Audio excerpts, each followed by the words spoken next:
All right, guys. So we're on Wednesday, the 18th.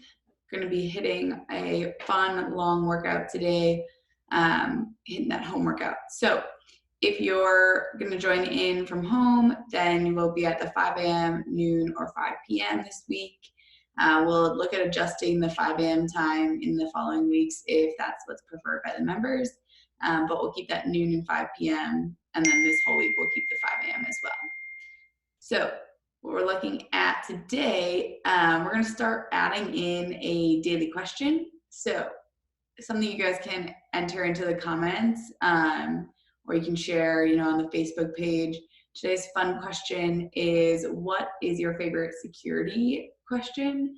So it's like, what's the one you like to answer or have as a selection? For myself, it's definitely the, like, what was the name of your first pet? Because for some reason, that's like the only one that I like, I'm 100% sure on, the one that's like, who's your best friend? You're like, oh, how long ago did I fill this out? Mother's maiden name's also a go-to, but I feel like most people know that, so I don't know why that's really a security question. But that's your question today, just to get things started, get us thinking about something new for a little bit, and have some fun. So going into the warm-up, everything's going to be in the comments below. So if you're on YouTube, which is where you're watching this, then look in the comments below and you'll see what the warm-up is, specifically the PreWOD and the WOD, and then I'm going to show you variations of those here for you to watch. So for that warm-up, we're going to be getting at 3 rounds of 30 seconds of various movements. So just going to show those here. That tuck jump is that first one. So the option for the tuck jump can also just be jogging in place, depending on how tired your legs are from getting after a leg burner yesterday. We'll see what's up. But that tuck jump, just in place, jumping. You can go faster with that if you want. Or like I said, you can go into that jogging in place, especially if you're just getting moving today. If it's 5 a.m., like hopping out of bed, probably just jogging in place. So some jogging in place to start. Then we'll go into that lunge and reach for 30 seconds. And then after that lunge and reach for 30 seconds, we'll go into that push-up to down dog. So we primed our push-up yesterday. And that push-up, pressing through, getting those cracks out, warming your shoulders, warming that core a little bit. After those, we'll go into jumping with double tap at the top. So just finding a nice rhythm for 30 seconds. If the double tap is too much for you to figure out, just jump in place. But that's going to work with that double under later on. Then we've got shoulder taps, so you'll be at the top of your plank, holding that plank position, 30 seconds of shoulder taps. If 30 seconds there is too much, you can come onto your knees and do those shoulder taps. Whew, I'm already warm. And then we'll go 30 seconds of toe taps. So you're in that push up to down dog position, pressing through that down dog, reaching for that opposite foot. All of those movements will be for 30-second intervals. So if you're getting after this at home, turn on a 30-second clock. It'll be 6 30-second intervals for 9 total minutes. So 3 rounds of that. I promise it'll get you good and primed for today's workout. So that's our PreWOD. Our warm-up, our PreWOD. I'm going to try to get the cat hanging out here. Get a little better angle for you guys. With that movement, we've got our first one will be that hollow to Superman. So obviously you won't have a ton of equipment on. I just have some options to show people who have different equipment. So hopefully you have a little bit more room for this. But you'll be in your hollow position, roll to Superman, and then roll back. If you need to use a little assistance, you can push with your arm if you need to. And then ideally you'd roll the other direction. If you don't have enough space to roll back and forth, so like ideally you go 1, come back, 2, come back. If that's not the case, do 5 just to the one side and then 5 to the other side, if that works better. So try and get even turns, or maybe every other round you switch to which direction you head. So the first movement, like I said, we're in that hollow position, rolling to Superman. Then you could roll that way and continue it, roll back, or you could roll that way. I hit my chair, so I'm not going to show that. So first thing, we've got 10 of those. Then we'll go into that Superman lift. When we're doing this, I like to think about squeezing everything together. I know a lot of times when we do Superman, I see people with their feet spread wide apart. I want you to try to keep your ankles, calves, and quads together as you're in that Superman position. So what you're doing is laying on the ground, squeezing the butt. You can have your hands here. Squeeze the butt, lift, and come back down for 10. With that, you're really thinking about pressing your belly into the ground. So even if you just try that out here, you put your hand, press your belly. That's what we're trying to think about doing, into the ground and squeezing our butt and keeping everything nice and tight. The reason I focus on having your ankles and calves together is that when we translate this to the bar movement and we're going through our arch position, we don't want to see those legs spreading apart. I know a lot of people do that, but that's not the best power output through the backside. So try and keep everything nice and close. So you'll get after 10 hollow rocks, or sorry, hollow to Supermans, and then you go through 10 of those Superman lifts. I recommend about a 2-second hold at the top, so you're not just like hopping up and down. Get good control through your core and then return down. We'll do that for 3 rounds. That's your pre-WOD. There's not really a scale other than pushing with your arm, and then those Supermans, I know we can all get through that. So if there's a struggle, send your coach a message and let us know. For your workout today, this is where the variations begin.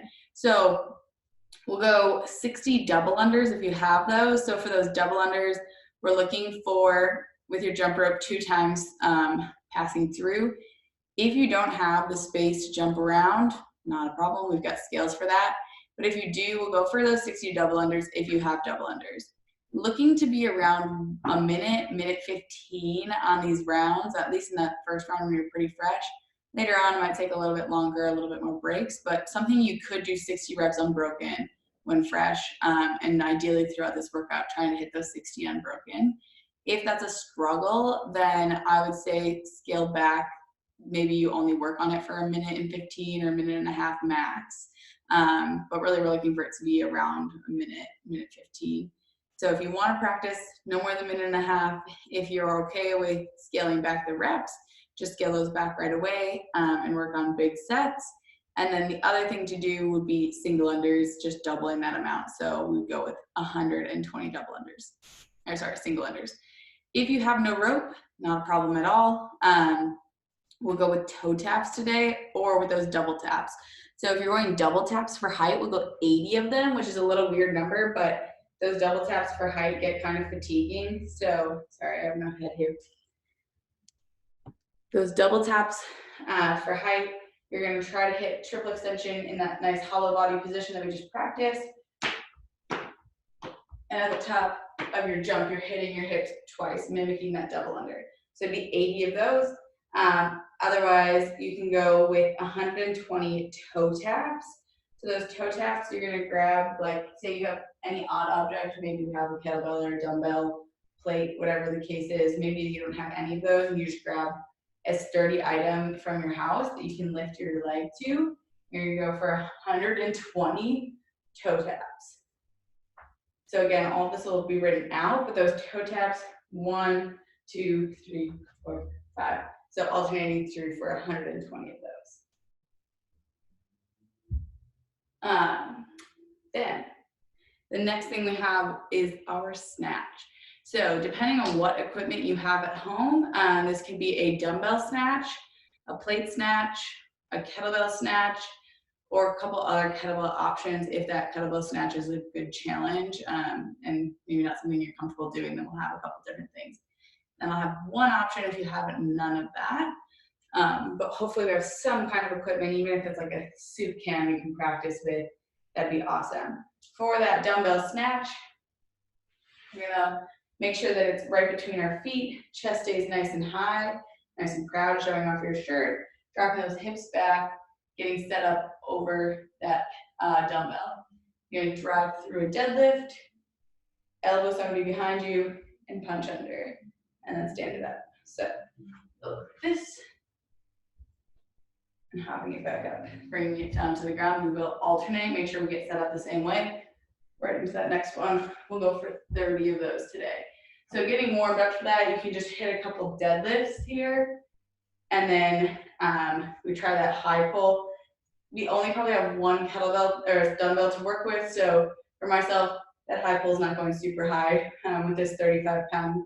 And then if you can, get it up to the shoulder and go for some push press to warm it up. But if you have the right weight for yourself, you may just be able to get right into that. This shouldn't be a new movement for most of our members. Again, if any of this is a challenge, you need it more broken down, just send a message or jump in on that Zoom call, because you will be coached throughout it just like you would a class. So you have the option for 30 of those, or 30 with a kettlebell. It'll be that same exact setup. The tricky part is that turnover to punch under without getting the kettlebell smashing your forearm. I've mastered it at some point, but it definitely took forever for me to not end up with crazy bruises. I shouldn't say mastered it. I'm very far from mastering that, but not quite the same. So if you can do kettlebell snatches, awesome. If you can't, the alternative would be single arm kettlebell swing to eye height. So you don't have to alternate if you don't want to, especially if you're worried about sending it through the wall. But you go for a certain number on one arm, maybe five on the other, hitting that triple extension, meaning that lockout at the top, not that overexertion, just locking out to stand. So getting through 30 of those is an option. Then the other thing we have is a plate. So if all you have is a plate, not a problem. Same exact thing, you can do a plate snatch. So you get set up, chest nice and high, knees out, stand, and then elbows high, turn over. So I'll show that full movement here. Looks like this. Maybe you can do it without the re-dip, then you would just zip straight up. But again, it just depends on what you have for equipment, on what you're doing. So you're doing either 30 plate snatches, 30 kettlebell snatches, 30 dumbbell snatches, 30 kettlebell snatches, or 30 kettlebell swings with a single arm, just to eye height. Options for that. If you have none of that equipment, we're gonna have you do push-ups, which if you did yesterday's workout, those are gonna be good and pumped. But we'll get push-ups going for 30. Shouldn't be something that you're knocking out unbroken. Find a rhythm to get through those 30. Then the last movement we have is 15 burpees with a hop. So those hops are going to vary depending again on what equipment you have. So say that you did the plate snatches, you're going to go into burpees to a plate. So I'm just going to change this angle here for you guys a little bit. Maybe. Bear with me for a second. We've got the cat on a plate, so this might be a challenge. Oh, good. So for that burpee, obviously we're looking to lay down on the ground. I think about getting in a squat stance on the bottom. So you're laying down, hopping up, and then hopping to your plate. Again, laying down, hopping up, hopping to your plate. If you're working with limited space like I am, this will be a fun challenge. Again, you won't have all these random pieces of equipment out, so it should be a little bit more doable. But if you have to, you can also step back, lay down, step up, step to the plate. So that's the plate burpee option. If you have a kettlebell or a dumbbell, you're gonna do that burpee and then a lateral hop over it. So if you have the kettlebell, I'll show that, dumbbell, I'll show that. It'll look very much the same as what I just did, other than with the plate, you're hopping to, and with the kettlebell or dumbbell, you're hopping over. So roll that out of here, burpee, hop up, hop over, burpee, hop up, hop over. Whether it's a kettlebell or the dumbbell, same exact thing for both of those. So in summary, that Let's Calve an Adventure workout is 20-minute AMRAP of 60 double unders or 120 single unders, 80 double tap jumps, or 120 toe taps. So those are all the options there, ranging from equipment to no equipment. And then we've got our snatches. Depending on what equipment you have, you're doing a snatch with something different, plate, kettlebell, dumbbell. If you can't do the kettlebell version, do single arm to eye height with the kettlebell swing. And then if you have no equipment at all, that's fine. We're going 30 push-ups instead of the kettlebell snatch or dumbbell snatch. Then you go into 15 burpee plate hop, burpee lateral hop, one of the two, depending on what you have for equipment. So let us know how it goes. I hope to see some of you, most of you, in Zoom calls. Otherwise, send us pictures, send us videos. Let us know how much fun you're having with the home workout, and answer our security question, your favorite security question. Thank you.